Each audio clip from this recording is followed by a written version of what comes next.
Welcome to Believers Talk, and what a great Monday, winning on a Monday. Buffalo Bills win, celebrate this day on Monday, get back to work tomorrow on Tuesday. So welcome to Believers Talk. My name is Joe. For those of you who are new to the channel, please be sure to hit that subscribe button. We want to get on here and talk to you about the win yesterday. Big win for the Bills, moving them up to 2-3 on the season. The Tennessee Titans lose, dropping them to 3-2.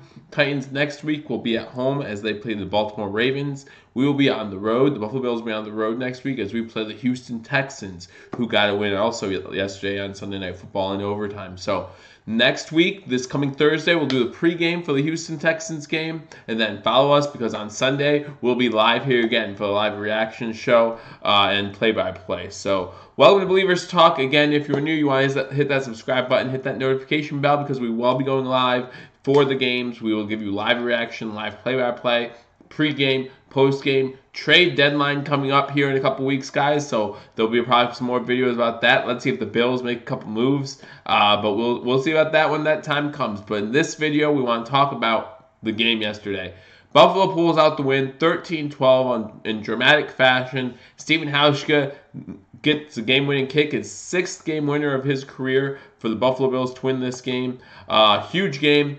Big win for the Bills. I reviewed the tape this afternoon, and I wanted to go over some few things. Start with the offensive side of the ball, go from the offensive side of the ball to the defensive side of the ball, and then from defense we'll go on to special teams. I feel like special teams sometimes can be forgotten, but in a game like this, our special teams actually almost cost us. So I want to talk about that for a little bit, and then we'll get into some good and some bad as far as some player news and things like that nature too. So if you are a true Buffalonian, thank you for joining me. You just got done watching the Sabres beat the Vegas Golden Knights 4-2. Big win, Eichel with 2 goals. So thank you for joining me. I'm glad that we get some more Buffalo wins going. You know, the Buffalo train starts rolling, hard to get stopped. We had a rough start against the Bruins.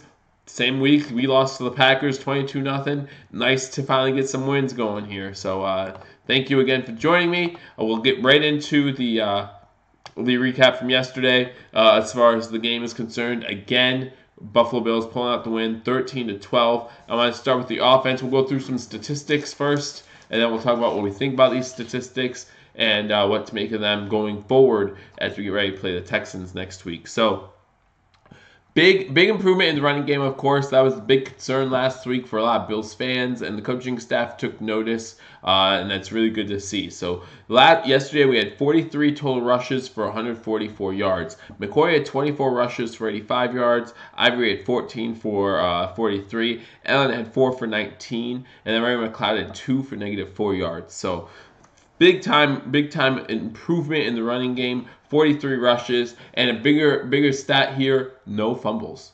I mean, again, when you're looking to win these types of games, when you feel like your team is not that great offensively, one thing you need to do is not have fumbles, not turn the ball over, and not get penalties. And the Bills did great in both those categories. And we'll talk a little bit more about that as we go on in this video.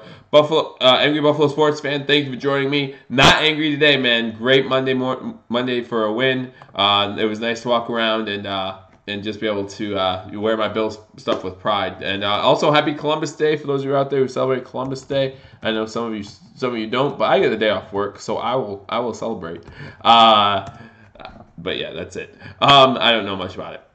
But anyhow, again, welcome to Believers Talk. Angry Buffalo sports fans, thanks for joining me. Whoever else is joining me, thank you for joining me on this channel. We will be going live for the pregame on Thursday for the Texans game, and we'll be going live for the Texans game this Sunday. So if you haven't subscribed, you want to be sure to do that. So passing the ball, again, a category of concern, not just going into this week. Obviously, this week didn't help that much at all.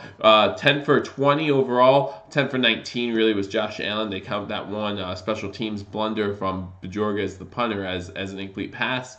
But 10 for 19 for 82 yards, no touchdowns, 1 interception.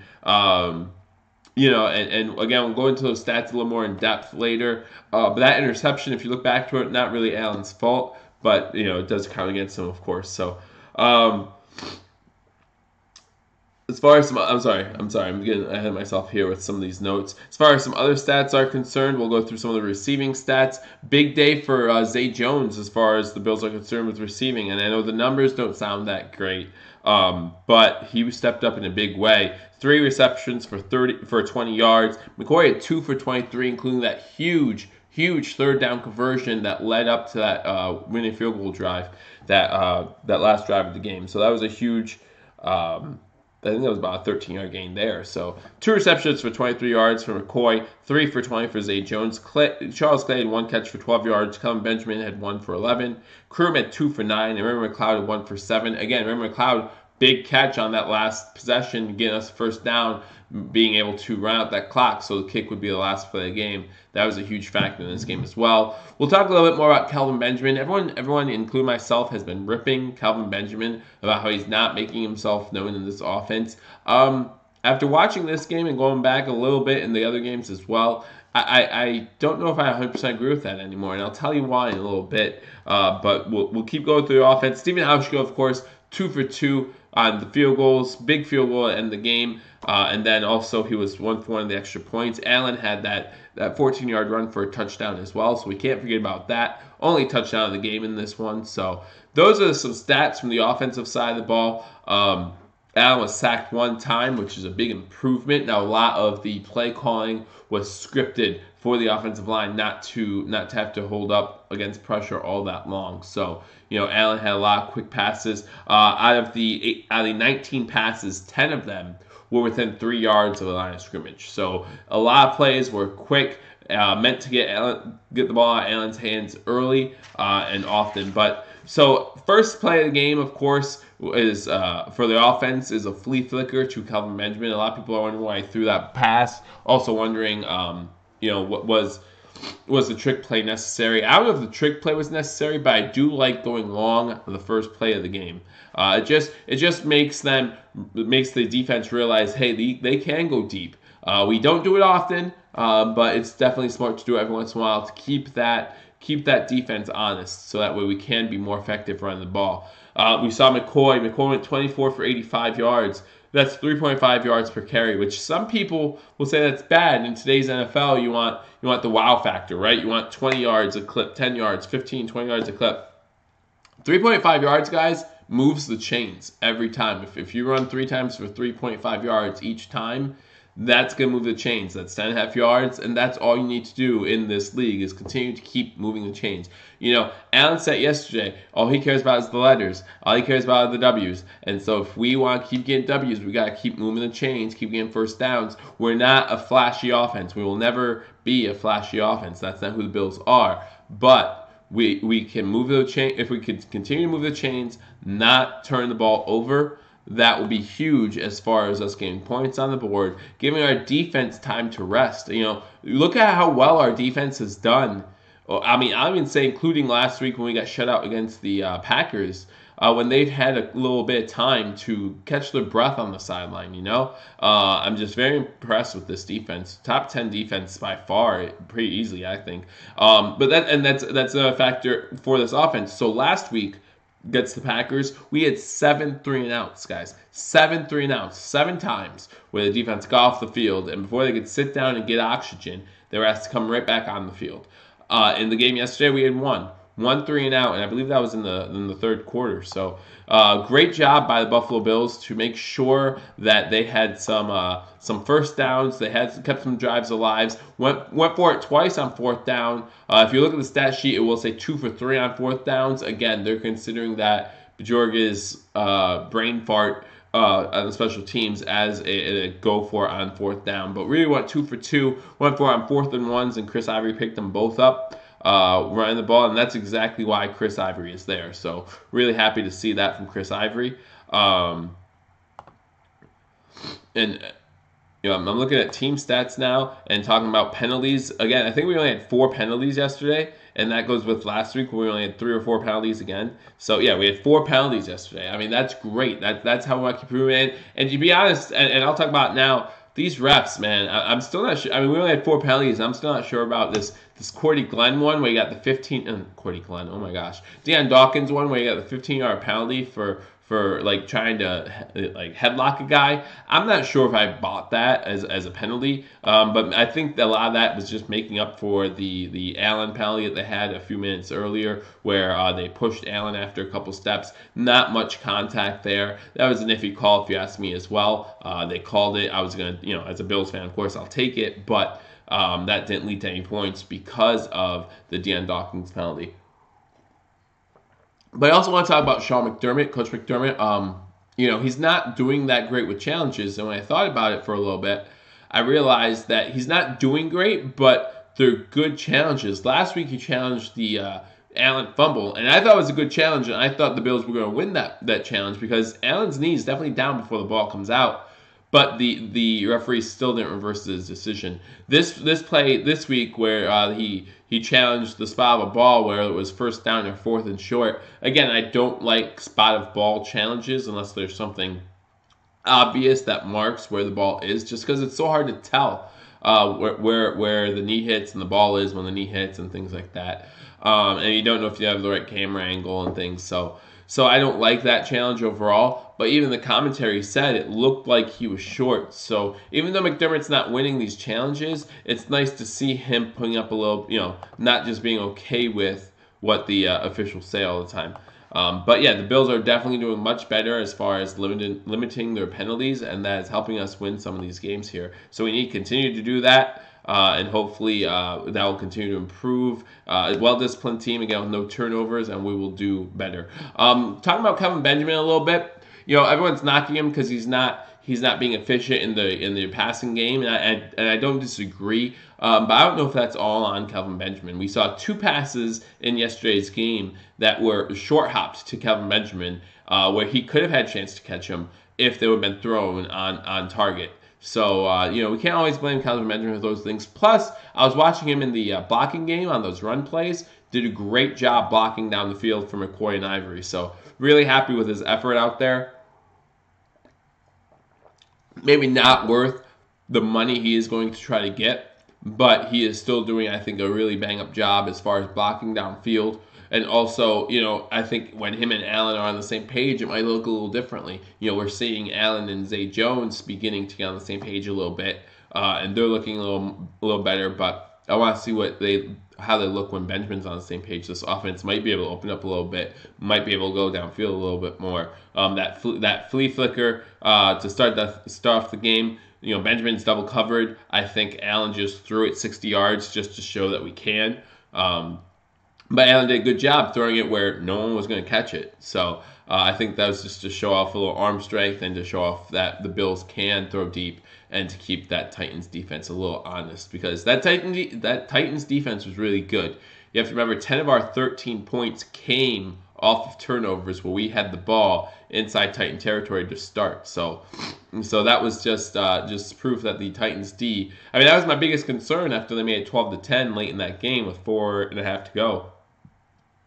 I know we didn't move it outfield. Luckily, the running game really helped us out. Good play calling by Dable. I really liked the play calling overall in the game. Again, they heard the fans. They heard what the press was saying, that we need to run the ball. 5 rushes by McCoy is just not enough. So what they do the following week, he more than doubles his carries. Going into this game, he had 21 carries for 85 yards. In this game alone, he had 24 carries for 85 yards. So he doubled his yards. And then he did more than double his carries. So good sign. I think in order for the Bills to win games, we have to have somewhere between 40 and 50 rushes each game. So we'll see if that translates in the Texans game. I know the Texans have a tough front four, and so we'll see how well we can do running the ball against that team next week. But now moving on to the defensive side of the ball, a lot of good things to say about this defense. Obviously, Tremaine Edmonds forcing a fumble. And Milano recovering that one. You have Jordan Phillips, I believe it was, or maybe it was Shaq Lawson, forcing a fumble that Poyer recovered. And then you have the Taron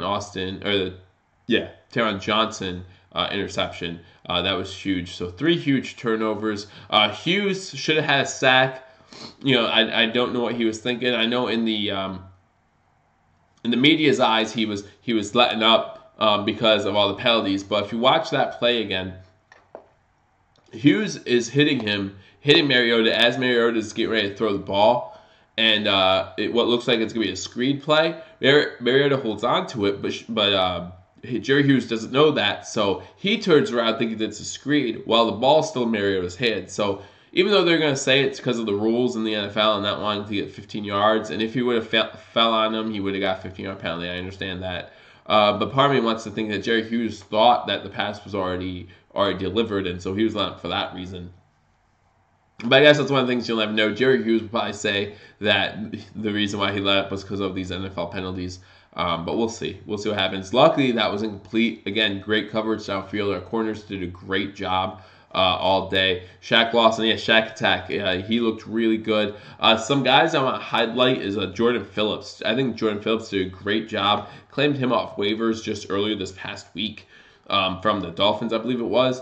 And I think, I feel like he did a really good job coming in.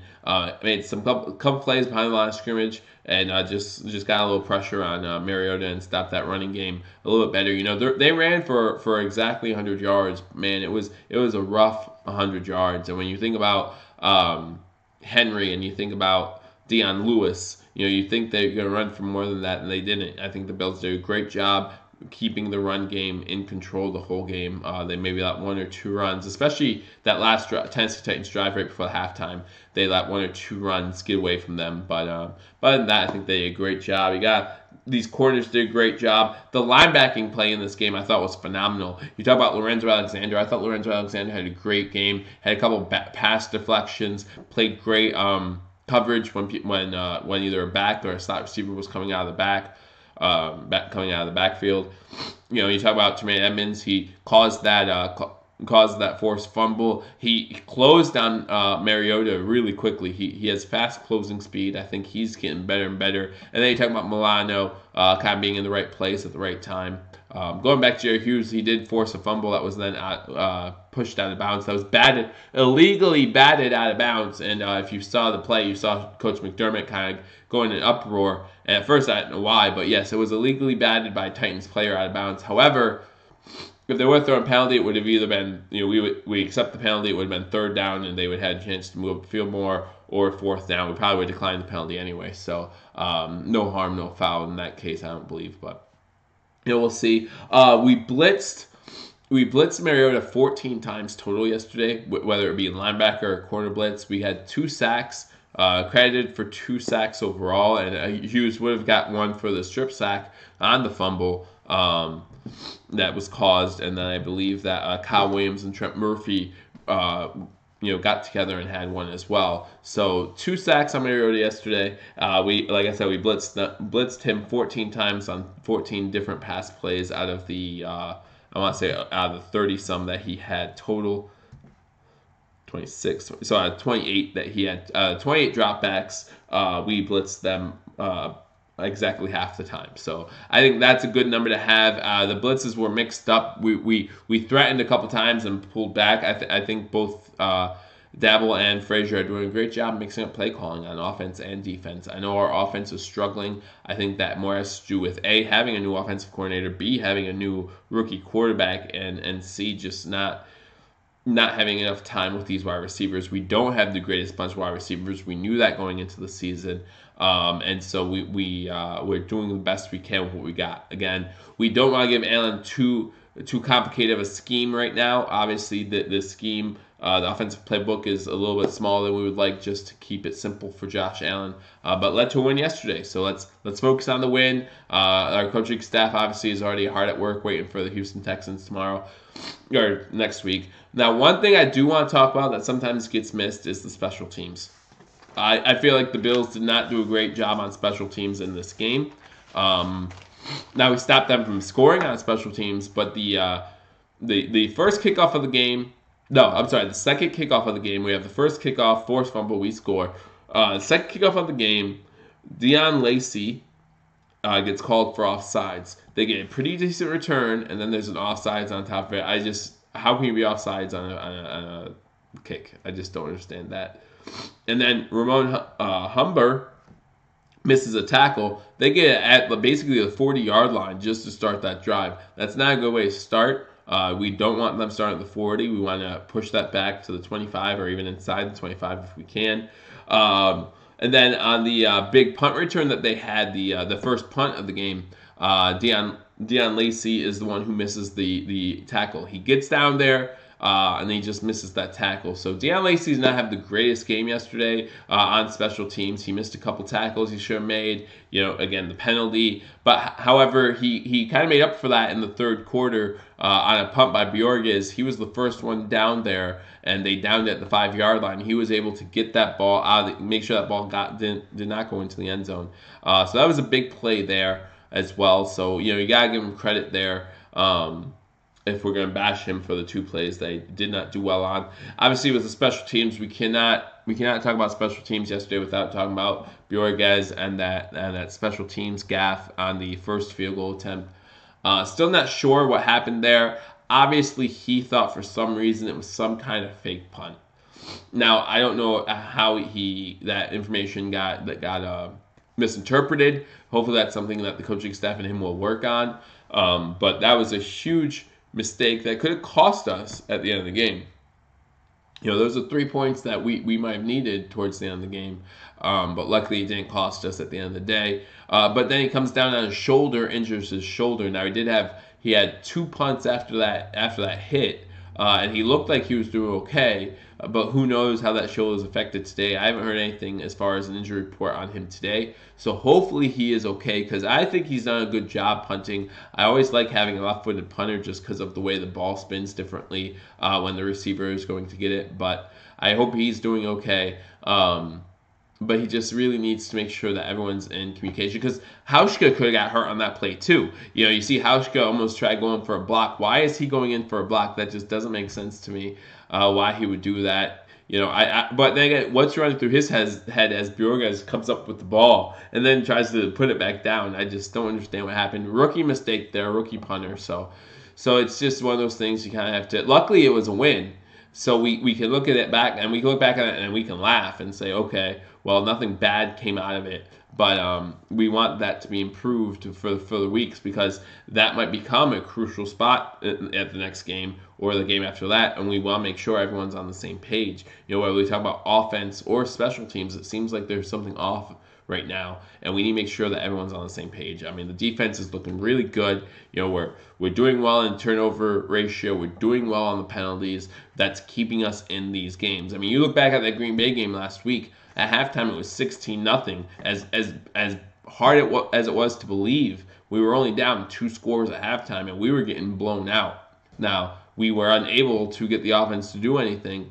but just the fact the defense kept us in it, just the fact that the defense only allowed 1 touchdown, the defense only allowed the Titans in the red zone 1 time yesterday, and that was the punt return that was returned to the 25-yard line. So that was the only time the Tennessee Titans were in the red zone yesterday. So our defense is looking really good. Our defense is going into Houston with a lot of momentum behind them. Let's see how we do on the road now. We got that big home win. We're now 1-1 at home, which is huge. But now we're going for our 4th road game already. I mean, we've only had 2 home games, and we're going to our 4th road game. So, and we still haven't played a divisional game either. So that's actually really good. I think it gives us time to get more in rhythm, get McCoy back in rhythm as well, because again, we need to keep running the ball with McCoy. I know, like I said, 3.5 yards per carry does not sound great, but it moves the chains. We saw bursts from McCoy yesterday. The more carries he gets in a season, I think the better he is going to do. So, again, trade deadline's coming up in another week or 2. So we'll keep you posted on that. See if the Bills make any trades. I think that'll be huge to see the success of Buffalo this year. I personally don't think we're going to do anything at the trade deadline, just because of all the cap space we're going to have coming into the next couple of years. We want to make sure we add youth and talent players on that end, and we're not going to do it midway through a season when we're simply 2-3. We're just not. We might do better. We could see ourselves continue to improve, and I'm not going to say we can't. I mean, we still have the Texans on our schedule. That could be a winnable game. The Colts on our schedule. That could be a winnable game. We all know these division things. We originally thought that Miami was not going to be a winnable game, but after watching them yesterday, who knows what's going to happen there? Who knows with the Jets? We're only a game back, actually, guys. You got the Patriots and Miami sitting there at 3-2, and us and the Jets in there at 2-3. So maybe a little mediocrity in the AFC East, but that might help us out. Who knows? We'll see what happens. But again, thank you for joining me on Believers Talk. My name is Joe. If you have not already subscribed, please be sure to subscribe because, like I said, we will be going live Thursday at halftime of the Thursday night game to pregame the game between the Houston Texans and the Buffalo Bills. Sunday, we will be live right here for reaction play-by-play for the Houston Texans game. And then the next day, Monday, I'll be on here for the post-game wrap-up so we could celebrate the win together, go over some things, and get ready for the following week. You know, I always say Sunday, celebrate the victory. We don't get many of them as Bills fans, so celebrate them. Enjoy your Sunday, but then Monday, we got to get back to work. Look for next week, and that's what we're going to do. But that's my recap of the game yesterday. Again, the Bills win 13-12 on a last-second field goal by Steven Hauschka, Mr. Hausch Money, and that's a sixth career game-winning field goal. And we move to 2-3. The Tennessee Titans fall to 3-2. They will be playing Baltimore next week in Tennessee. So best of luck to them the rest of the way. Hopefully we maybe get in a tiebreaker situation with them when it comes to playoffs because we have that now with the head-to-head, and we'll see what happens there. But that's all I got for you here today. Again, subscribe to this channel, like us on Facebook, follow us on Twitter, hit the notification bell that will let you know when we're going live. But till next time, go Bills.